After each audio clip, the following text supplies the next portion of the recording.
Hello and welcome back to the Empora Ski Chalet and another episode of Piste Off TV. Today we're bringing you everything there is to know about ski touring boots. So whether you're looking to buy your first boot or maybe a second pair, and we've got all the need to know information on ski touring boots.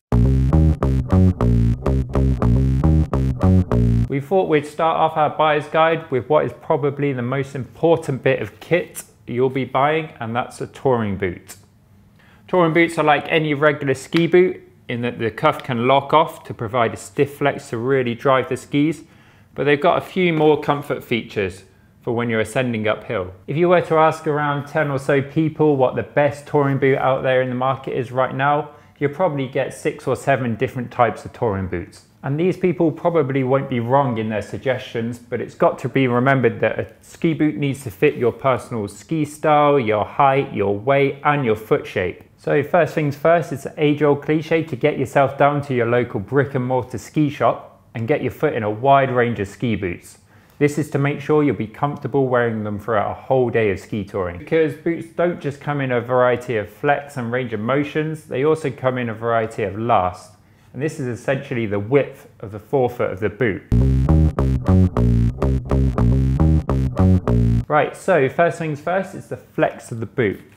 Flex ratings vary between 50 and 150, and your preferred flex rating will depend on your height, your weight, and your ski style. And the flex of the boot isn't just rated by a number either. There's a slightly more tactile way of rating the flex of the boot, and that's in the buzzword of ski boot language called progressiveness. Progressiveness is used by a load of review sites, Empora included, and it essentially just describes, you guessed it, how progressive the boot's flex is. So a progressive boot essentially just means that it starts relatively soft as you begin to flex into the cuff, but the deeper you flex into the cuff, the stiffer the boot becomes. Lighter weight boots like these Salomons just here that tend to use carbon in the cuff tend to have a bit more of an abrupt flex, whereas heavier weight boots that use heavier plastics like P-backs tend to have a bit more of a progressive flex.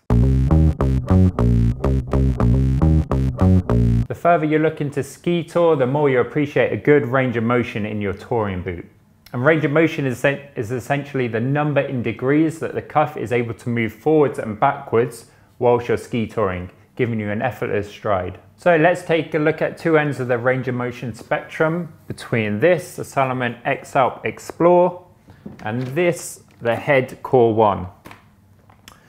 With the Head Core 1, you can see it's slightly more burly boot, and it's got much less range of motion in the cuff, and the cuff is also quite stiff to move. Compared to this, the X-Alp, which has a lightweight carbon infused cuff and a really nice, huge range of motion, almost beyond what your ankle will be able to move. And it's not just important to consider how much in degrees the cuff can move itself, it's also important to think about how free the cuff is to move. So like with this, the Salomon, the cuff is extremely friction free and can move freely. Compared to the Head, there's a bit more friction built into it. Traditional ski boots tend to use a fully plastic sole to provide a friction-free release from ski bindings.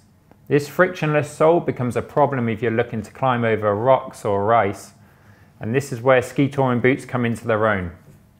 The majority of touring boots use a fully rubberized sole, just like this here. And then the other half, they use a part plastic, part rubber sole to be used in alpine bindings as well. And to top things off and to add a little bit more confusion to your buying choices is the difference in binding compatibility between touring boots. So a very lightweight boot like this just here is only compatible with pin bindings. It just simply won't fit into an alpine downhill binding. This is because of the very small toe and heel welt combined with the rocker sole just won't fit into an alpine binding. Whereas this Head just here, slightly more freeride focused boot, will fit into an alpine binding and a pin binding. This is because it's got a slightly flatter sole unit and larger toe and heel lugs.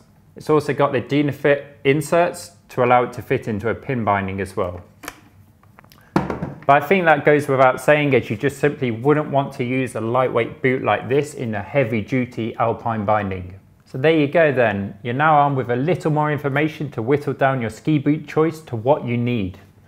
Your next step will be to head down to your local brick and mortar ski shop and see what fits your foot best. Otherwise, I'll see you this time next week in the Empora ski cabin, where we'll be looking at the tips and tricks to get the most performance out of your ski boots.